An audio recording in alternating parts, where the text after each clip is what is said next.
Dear students, आज हम लोग प्रोनाउन के बारे में विचार करेंगे। क्योंकि आप जानते हैं कि यह किसी भी परीक्षा में एक महत्वपूर्ण चैप्टर होता है तथा परीक्षा के दृष्टिकोण से किसी भी कंपटीशन में प्रोनाउन के आधार पर बहुत से प्रश्न आते हैं। इसलिए हम लोग प्रोनाउन के पार्ट 2 पर विचार करेंगे। जैसा कि आप जानते हैं, पार्ट 1 में मैं 5 भागों के बारे में आपको विस्तार पूर्वक वर्णन कर चुका हूँ। अब हम लोग प्रोनाउन के छठा जो प्रकार होता है उसके बारे में हम लोग विचार करेंगे। जैसा कि आप देख रहे हैं, बोर्ड पर लिखा हुआ है 6 नंबर प्रोनाउन का प्रकार रिफ्लेक्सिव प्रोनाउन। रिफ्लेक्सिव प्रोनाउन को हिंदी में निजवाचक सर्वनाम कहा जाता है।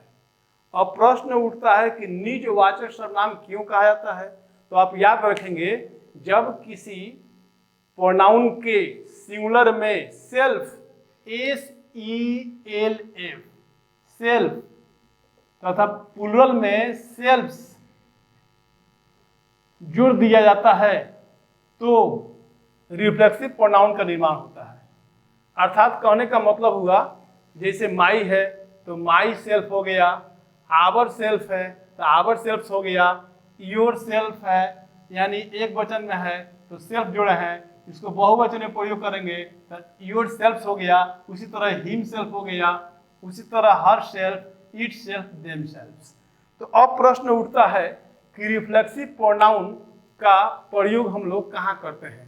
तो आप याद रखेंगे कि जब वाक्य में सब्जेक्ट तथा ऑब्जेक्ट एक ही हो, जिस वाक्य में सब्जेक्ट तथा ऑब्जेक्ट एक ही हो तो वहां पे हम लोग रिफ्लेक्सिव प्रोनाउन का प्रयोग करते हैं।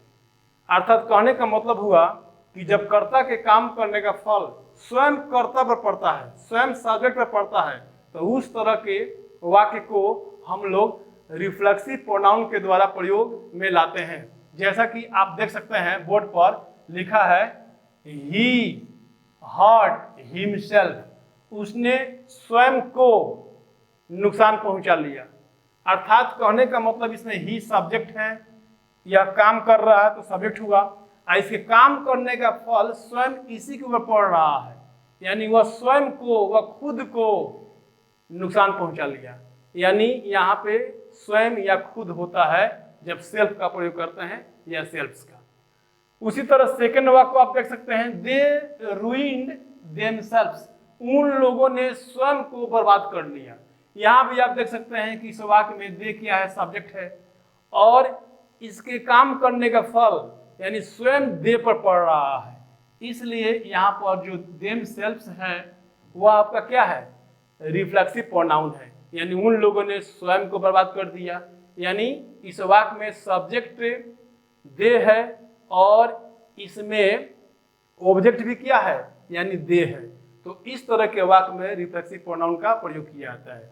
उसी तरह थर्ड वाक्य आप देखिए, आई सेव्ड माई सेल्फ, मैंने स्वयं को बचाया, मैंने अपने आप को बचाया। यहाँ भी देख सकते हैं आप कि आई सब्जेक्ट है और आई के काम करने का फल दूसरों के ऊपर न पड़कर स्वयं आई के ऊपर पड़ रहा है, इसलिए यह जो आई है यह सब्जेक्ट भी है और क्या है, ऑब्जेक्ट भी है। यानी कहने का मतलब हुआ कि सब्जेक्ट और ऑब्जेक्ट क्या है, एक ही शब्द है।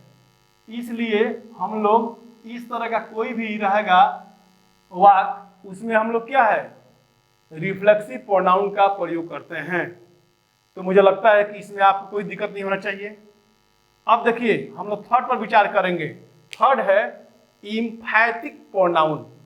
इम्फैटिक प्रोनाउन को हम लोग बलदायक सर्वनाम कहते हैं। यानी ऐसे वाक्यों में क्या होता है कि जब कोई प्रोनाउन नाउन या प्रोनाउन पर बल देता है या बल लगाता है तो उस तरह के वाक्य को हम लोग इम्फैटिक प्रोनाउन कहते हैं। जैसा कि आप देख सकते हैं, I myself wrote this story, मैंने स्वयं इस कहानी को लिखा। तो इसमें आई क्या है, आपका प्रोनाउन है। और ठीक आई के बाद माई सेल्फ का प्रयोग किया गया है, यानी आई पर क्या है, बल लगा रहा है, इसलिए माई सेल्फ क्या हुआ, आपका एम्फैटिक प्रोनाउन हो गया। उसी तरह सेकंड वाक्य देखते हैं कि वी के तुरंत बाद आवर सेल्फ आया हुआ है, हम लोगों ने स्वयं इसे किया, यानी वी क्या है, इसमें वी क्या है, आपका सब्जेक्ट है, यानी वी क्या है, प्रोनाउन है। तो इस वी पर यह जो आवर सेल्फ है यह बल डाल रहा है, इसलिए हम लोगों ने स्वयं इसे किया, यानी आवर सेल्फ क्या है, एम्फैटिक प्रोनाउन हुआ। यानी कहने का मतलब हुआ कि जब कोई प्रोनाउन नाउन या कह सकते हैं कि प्रोनाउन पर बल लगाता है, बल देता है, तो उस तरह के वाक्यों में हम लोग एम्फैटिक प्रोनाउन का प्रयोग करते हैं। तो यहाँ पर क्लियर हो गया। अब देखिए थर्ड वाक्य, he himself is responsible for this mistake, वह स्वयं इस गलती के लिए जिम्मेवार है। कौन है, तो ही यहाँ प्रोनाउन हुआ। यहाँ राम भी हो सकता है, तो Ram is himself responsible for this mistake. तो यहाँ आप राम का प्रयोग करेंगे तो नाउन हो जाएगा। तो कहने का मतलब हुआ कि जब किसी वाक्य में नाउन या प्रोनाउन पर बल लगाया जाता है तो उसके लिए हम लोग रिफ्लेक्सिव प्रोनाउन का प्रयोग करते हैं, यानी I myself, Ram himself, Sita herself, इस तरह के वाक्यों के द्वारा हम एम्फैटिक प्रोनाउन का प्रयोग करते हैं। तो मुझे लगता है इसमें कोई दिक्कत नहीं होना चाहिए। अब देखिए 3 नंबर है डिस्ट्रीब्यूटिव प्रोनाउन, इसको हिंदी में कहते हैं विभाजन सूचक सर्वनाम। यानी विभाजन सूचक सर्वनाम क्या है, जब किसी प्रोनाउन का प्रयोग हम लोग यानी कह सकते हैं कि विभाजन के लिए करते हैं, यानी प्रोनाउन के अंतर्गत जब किसी प्रोनाउन का हम लोग प्रयोग करते हैं विभाजन के लिए, यानी जनरल भाषा में कह सकते हैं बंटवारा, विभाजन, तो उसमें क्या है कि हम लोग डिस्ट्रीब्यूटिव प्रोनाउन का प्रयोग करते हैं। इसके अंतर्गत आता है ईच, आइदर, नाइदर। अब देखिए ईच मीन्स होता है प्रत्येक, आइदर मीन्स होता है दो में से कोई, नाइदर का मतलब होता है दो में से कोई नहीं। अब यहाँ देखिए वाक्यों के द्वारा मैं समझाने की कोशिश कर रहा हूँ।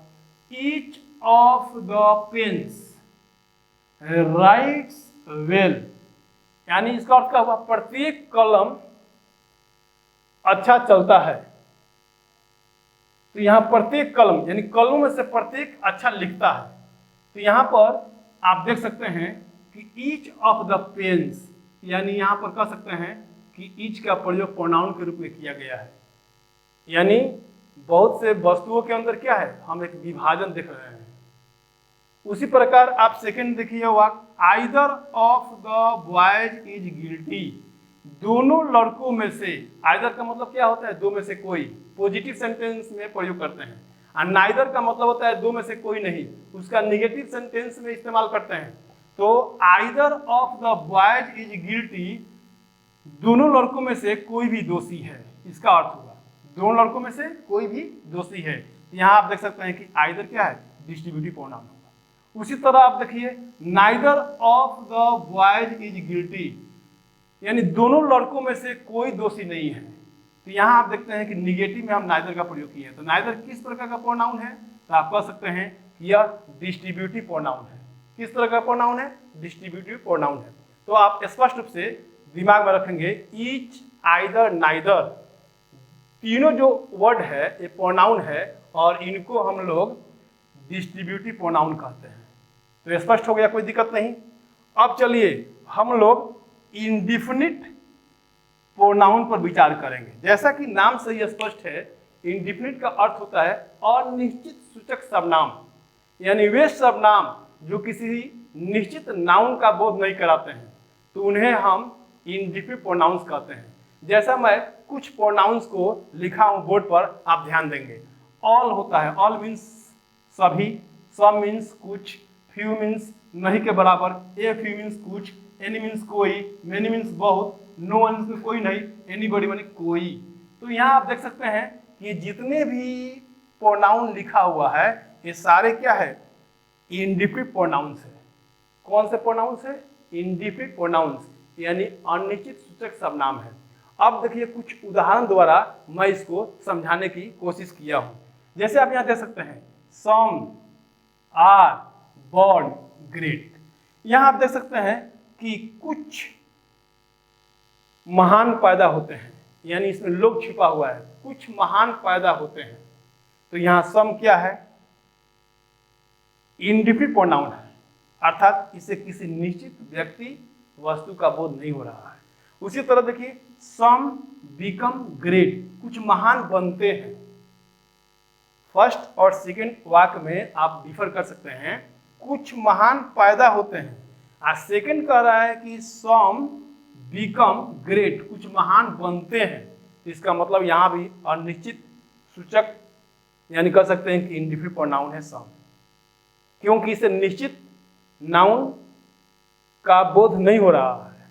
उसी तरह आप सकते हैं 3 नंबर वाक्य, third number, all are present, सभी उपस्थित है, यानी सभी उपस्थित है। तो यहाँ आप स्पष्ट रूप से देख सकते हैं कि ऑल जो है ना वो क्या है? इंडिफिनिट प्रोनाउन है, क्योंकि इससे निश्चित संख्या का बोध नहीं हो रहा है। उसी तरह आप देख सकते हैं कि no one has passed in the first division, कोई भी प्रथम श्रेणी में पास नहीं किया है। तो नो वन किस प्रकार का प्रोनाउन है? तो आप याद रखेंगे इंडिफिनिट प्रोनाउन है, क्योंकि कोई भी प्रथम श्रेणी में पास नहीं किया है। तो कोई नहीं, तो यहाँ देखते हैं कि खास नहीं है, निश्चित नहीं है, इसलिए नो वन किस प्रकार का प्रोनाउन है? तो इंडिफिनिट प्रोनाउन है। उसी तरह आप देख सकते हैं 4 number, anybody can learn English. यहाँ पर देख सकते हैं एनीबॉडी का मतलब हुआ कोई भी अंग्रेजी सीख सकता है। तो एनीबॉडी इसमें किस प्रकार का प्रोनाउन है? तो इंडिफिनिट प्रोनाउन है, यानी कोई भी अंग्रेजी सीख सकता है या किसी निश्चित संख्या या किसी निश्चित नाउन का बोध नहीं कराता है। तो इस तरह मुझे लगता है कि आप इन सारे नियमों को अच्छी तरह समझ चुके होंगे, और इसके बाद मैं आपको आगे 10 नंबर बताने जा रहा हूं। इसके पहले कि 10 नंबर मैं आपको शुरू करूं, आप इसको अच्छी तरह कॉपी पर नोट कर लें। डियर स्टूडेंट्स, जैसा कि आप प्रोनाउन के पार्ट 9 के बारे में जान चुके हैं, अब मैं प्रोनाउन का जो 10th भाग है उसके बारे में चर्चा कर रहा हूं। आप बोर्ड पर देख रहे हैं, अब हम लोग विचार करेंगे रेसिप्रोकल प्रोनाउन के बारे में। आप जानते हैं कि रेसिप्रोकल का अर्थ होता है पारस्परिक, यानी एक व्यक्ति का जब दूसरे व्यक्ति के साथ यानी संबंध होता है, उस संबंध को हम लोग रेसिप्रोकल प्रोनाउन कहते हैं। जैसे कि आपका बोर्ड पर लिखा हुआ है each other one another. Each other one another दोनों का अर्थ होता है एक दूसरे से, लेकिन प्रयोग में अंतर है। ईच अदर का प्रयोग किया जाता है दो व्यक्तियों या दो वस्तुओं के लिए, जबकि वन अनदर का प्रयोग किया जाता है दो से अधिक, अर्थात कम से कम 3, अर्थात 3 या 3 से अधिक व्यक्तियों वस्तुओं के लिए वन अनदर का प्रयोग किया जाता है। इस बात को आप हमेशा अपने दिमाग में रखेंगे। जैसा कि मैं उदाहरण द्वारा समझाने की कोशिश किया हूं, आप देख सकते हैं Ram and Shyam help each other. इसमें आप देख सकते हैं कि राम और श्याम दो नाउन है, यानी दो संज्ञा है। तो इसका अर्थ क्या हुआ? राम और श्याम एक दूसरे की मदद करते हैं। तो आप देख सकते हैं कि यहाँ पे राम और श्याम दो व्यक्ति है, तो दोनों के बीच के संबंध को हम लोग दिखाए हैं ईच अदर के द्वारा। यहाँ पर आप गलती से वन अनदर का प्रयोग करेंगे तो सेंटेंस गलत हो जाएगा। तो आप हमेशा याद रखेंगे कि each other is used only for 2 persons and things. अब देखिए सेकंड नंबर सेंटेंस क्या कर रहा है? राम, श्याम एंड मोहन। यहाँ 3 आप देख रहे हैं कि 3 यहाँ नाउन है। राम, श्याम और मोहन एक दूसरे की मदद करते हैं। तो आप देख सकते हैं कि राम, श्याम और मोहन यहाँ 3 व्यक्ति हैं। तो आपको जैसा कि मैं बता चुका हूँ, कभी भी वन अनदर का प्रयोग 2 से अधिक अर्थात कम से कम 3, 2 के लिए कभी नहीं, 3 या उससे अधिक व्यक्ति या वस्तुओं के लिए वन अनदर का प्रयोग किया जाता है। तो जैसा कि सेकंड में कह रहा है कि राम, श्याम और मोहन एक दूसरे की मदद करते हैं। यहाँ 3 व्यक्ति हैं, इसलिए यहाँ वन अनदर का प्रयोग सही है। ऊपर के वाक्य में राम और श्याम 2 ही व्यक्ति हैं, तो यहाँ पर 2 के लिए ईच अदर का प्रयोग सही है। तो आप इसको हमेशा याद रखेंगे। अब थर्ड में देखिए, the 2 boys praise each other, दोनों लड़के एक दूसरे की प्रशंसा करते हैं। तो यहाँ भी आप देख सकते हैं कि 2 है, तो 2 के लिए ईच अदर लगा हुआ है। अब यहाँ देखिए 4 नंबर में, the 6 girls love one another, यहाँ पर 6 लड़कियां एक दूसरे से प्यार करती है। तो यहाँ 6 लड़कियां है, यानी यहाँ पर गलती से आप वन अनदर के बदले ईच अदर का प्रयोग नहीं कर सकते हैं। तो आप हमेशा इस नियम को याद रखेंगे कि each other, one another reciprocal pronoun है। ईच अदर का प्रयोग 2 के लिए किया जाता है और वन अनदर का प्रयोग 2 से अधिक के लिए, यानी कम से कम 3 के लिए, 3 से अधिक के लिए। तो इस बात को हमेशा याद रखेंगे। अब देखिए हम लोग 11 नंबर जो भाग है प्रोनाउन का, उस पर विचार करेंगे। 11 नंबर जो प्रोनाउन का अंतिम जो भाग है उसको हम लोग कहते हैं एक्सक्लेमेटरी प्रोनाउन। जैसा कि नाम से यह स्पष्ट है, विस्मयादि बोधक अव्यय यानी विस्मयादि बोधक सर्वनाम इसे कहते हैं। जिन वाक्यों से आप जानते हैं कि आश्चर्य का बोध होता है, तो जब व्हाट का प्रयोग आश्चर्य बताने के लिए किया जाता है तो इसको एक्सक्लेमेटरी प्रोनाउन कहा जाता है। यानी जब व्हाट का प्रयोग आश्चर्य बताने के लिए किया जाता है तो व्हाट को हम लोग एक्सक्लेमेटरी प्रोनाउन कहते हैं। जैसा कि आप उदाहरण दिया है, व्हाट क्या, तो यहाँ आप देख सकते हैं कि व्हाट क्या है, यहाँ पर एक्सक्लेमेटरी प्रोनाउन है। तो डियर स्टूडेंट्स, मुझे लगता है कि आप इन सारे नियमों को स्टेप बाय स्टेप समझ चुके हैं। यदि आपको यह वीडियो अच्छा लगे तो लाइक कीजिए, और यदि आपको कोई डाउट हो तो कमेंट बॉक्स में पूछ सकते हैं, और आप हमारे चैनल को सब्सक्राइब कीजिए और अपने दोस्तों के बीच अधिक से अधिक इस वीडियो को शेयर कीजिए।